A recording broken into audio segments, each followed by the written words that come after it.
So now we are going to see algorithm analysis.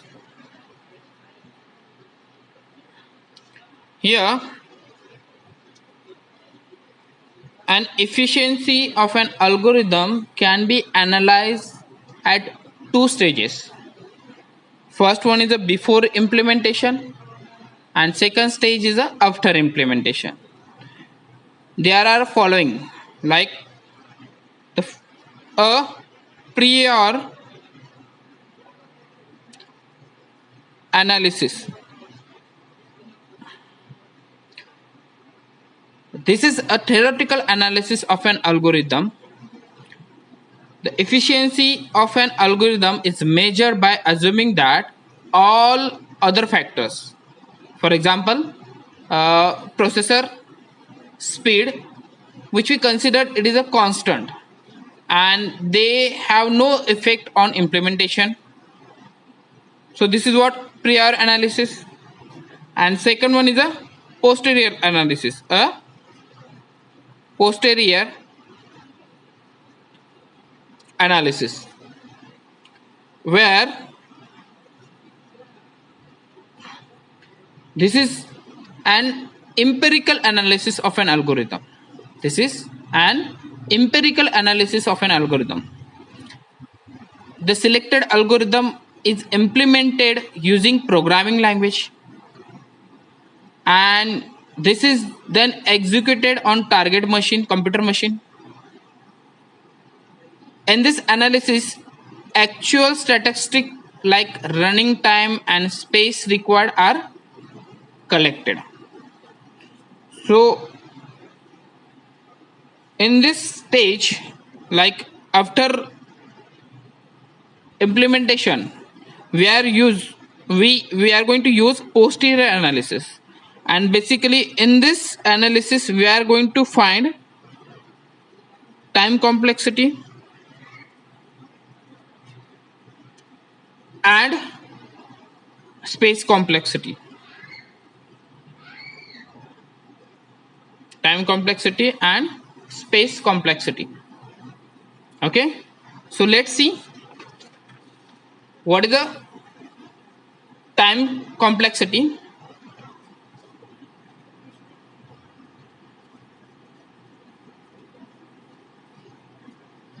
Sitting where time is measured by counting the number of keys operation such as comparison in the sorting, such as comparison in a sorting.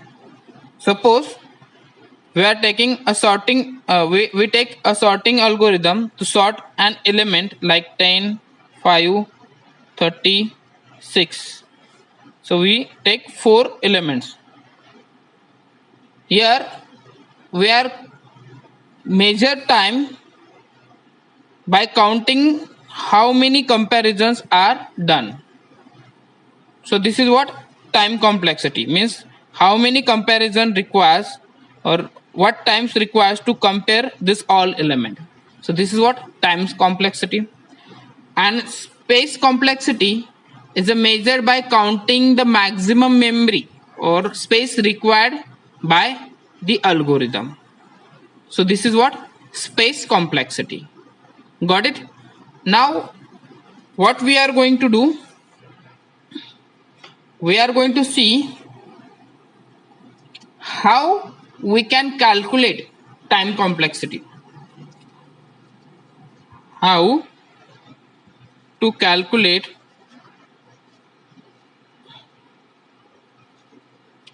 time complexity. Time complexity. So basically running time is depend on time is depend on some factors like input, then single versus multiprocessor machine, then read or write speed of the memory, then 32-bit versus 64-bit machine. So basically, when we are going to calculate time complexity of an algorithm, the running time is depend upon these factors, like what input we are giving, and we can say size of input also matters. Okay, but obviously for sorting algorithm, if you give only four numbers, it will take less number of time. Means size of this input is what? 4 elements only. And suppose if you provide 1000 numbers to sort, but obviously it will take much more time. So running times is depend on input, means size of input and types of input again. Next factor is what? Single versus multiprocessor machine, whether that machine have single processor or multiprocessor machine. The next factor is the read and write speed of memory. So what is the read and write and size of that read write memory? And next one is a 32-bit versus 64-bit machine.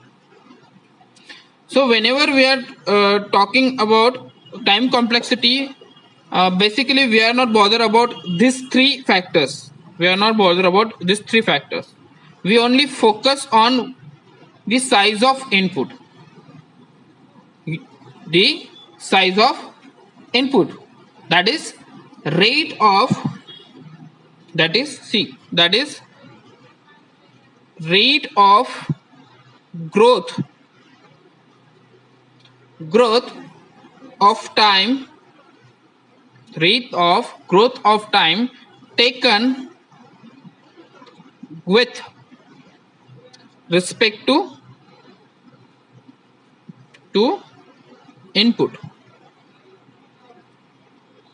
Okay, so we are not worried about these three factors. We are worried about input. What?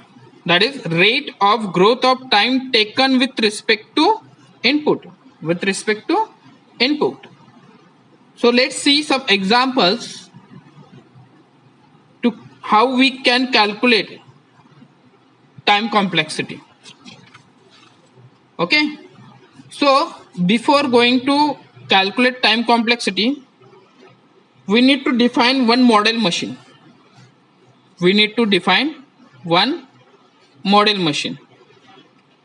Where this model machine takes 1 unit of time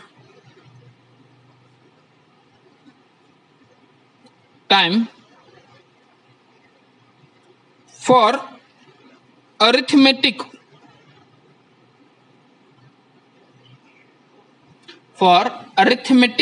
and logical operation.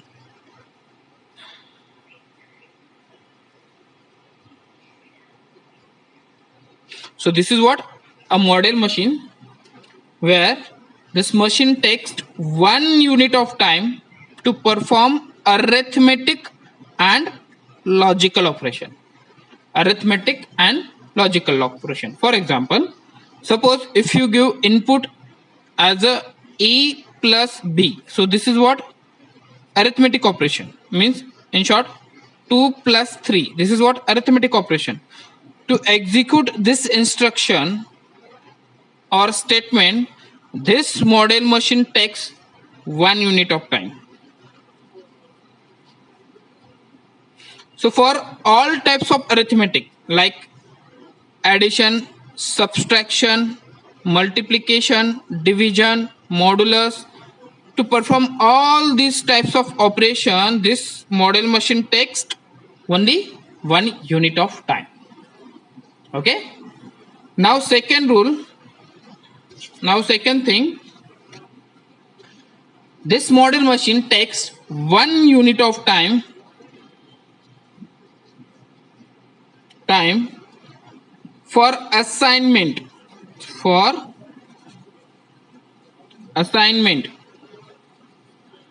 operation and return. So again, next thing is what? This model machine takes 1 unit of time for performing assignment operation. For example, if you perform arithmetic operation like a plus b, so it will take 1 unit of time, and whatever results comes through this operation, we are going to assign this to the sum. So this assignment operation, this sum is equal to this assignment operation takes 1 unit of time. And again, return operation takes 1 unit of time. So this is what the feature of this model machine. Okay. Now we take some examples like I'm going to write a pseudo code for addition of two numbers.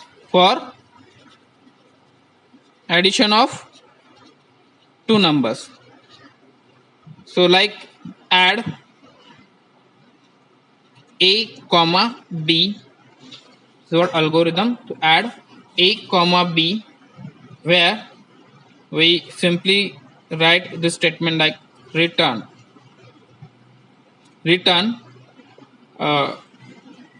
what we return, that a plus b, addition of two numbers. Very simple code. So as we already say, the arithmetic operation takes 1 unit of time. It will take 1 unit of time to perform addition.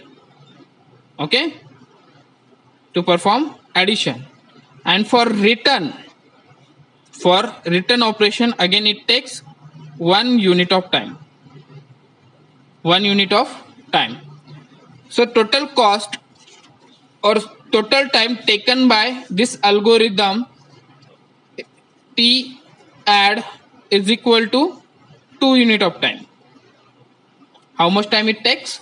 2 unit of time. And this type of algorithm is constant time algorithm.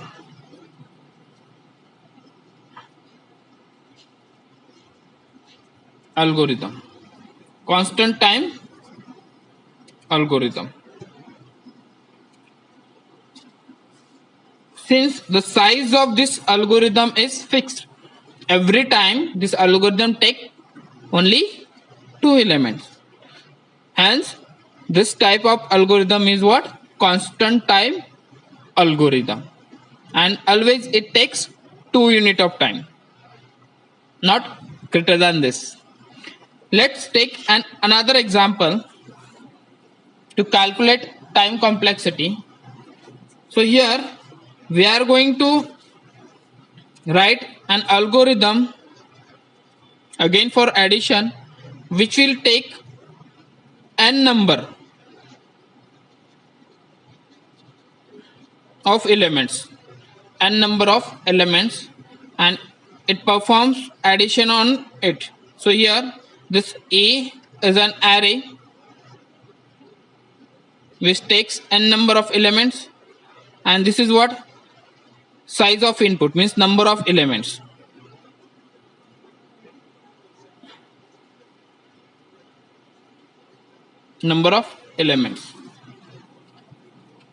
Okay, so let's write an algorithm like sum is equal to 0. Here we are initializing a variable sum is equal to 0. Then to perform addition of n numbers, what we are going to use? We are going to use for loop. So for I is equal to 0, I is initialized to 0 to n minus 1. Okay. Then inside the for loop, what we are going to write? Sum is equal to sum plus a of I. At index I, a of I, whatever element we have, we are going to add that element into the variable sum and stored in a variable sum. And finally, after performing this addition, we are going to return that sum. Okay, so here this is what addition of n numbers taken from user side. So let's find the time complexity, means time required to execute this algorithm. So here we are going to see the how much cost, means how many times this instruction will going to execute, and cost required means how many unit it required to calculate, unit of time required to calculate. So here we are writing cost, and here we are writing number of time that instruction execute. Okay, so for first, sum is equal to 0. So what is the cost of this statement? Here we are simply assigning 0 to variable sum. So as we see, to assignment operation, that model machine takes 1 unit of time. So what is the cost of this statement? 1 unit of time. And how many times this statement will going to execute? Only one time. How many times this statement will going to execute? Only one time. Now let's see this one. Now in this for loop, we are going to perform these two operations. So first one is, again, this is what assignment operation. Here we are assigning value to variable I. So it will take 1 unit of time. And here we are going to perform increment operation till n-1. That will take 1 unit of time. So total 1 plus 1, the cost of this instruction is what? 2 unit of time. And how many times this complete instruction will going to execute? This is n plus 1 time. N plus 1 time means n times the size of input, and plus 1 is for false condition. So how many times this instruction will going to execute? N plus 1 time. So cost of this instruction is what? 2 unit of time. And how many times it will execute? N plus 1 times. Now second statement is sum is equal to sum plus a of I. So we are performing arithmetic operation here, which will take 1 unit of time. And then we are going to assign whatever results we have to this variable sum again. So it will take 1 unit of time. So total cost of this instruction again is what? 2 unit of time. And how many times this statement will going to execute? It is execute n times only. Here 1 for false condition, 1 for false condition. Okay. So again this statement take 2 unit of time, and n time it will execute. And the last statement is what? Return. This statement execute only once. And return statement takes 1 unit of time. So cost of this instruction is what? 1. Now let's find time complexity for addition operation is equal to, let's make calculation, 1 into 1, 1 plus 2. How many times it will going to execute? N plus 1. 2 into n plus 1 plus 2 into n plus 1. 1 into 1, 1. 2 into n, 2n. So when we evaluate, it will give us 4n plus 4. So total time taken by this algorithm is what? 4 into n. So this is what? Time complexity to perform this algorithm, to execute this algorithm. it is a not constant, it is a not constant time algorithm, since the size of input change every time. The size of input may change every time. So this is not a constant time algorithm. Okay. Now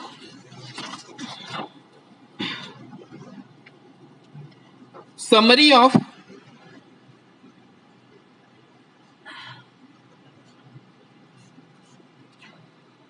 this session is what we learn. We learn what is an algorithm. So we learned the definition of algorithm. An algorithm is a finite set of well-defined instructions in a sequence to solve a problem. Then we learn quality of good algorithm. Then we learn characteristics of an algorithm, like algorithm must be unambiguous, input size, output size, finiteness, feasibility, independent. So this is what characteristics of algorithm. Then we learn how to analyze algorithm, and then we saw some examples how to calculate time complexity. So thank you very much for watching this video.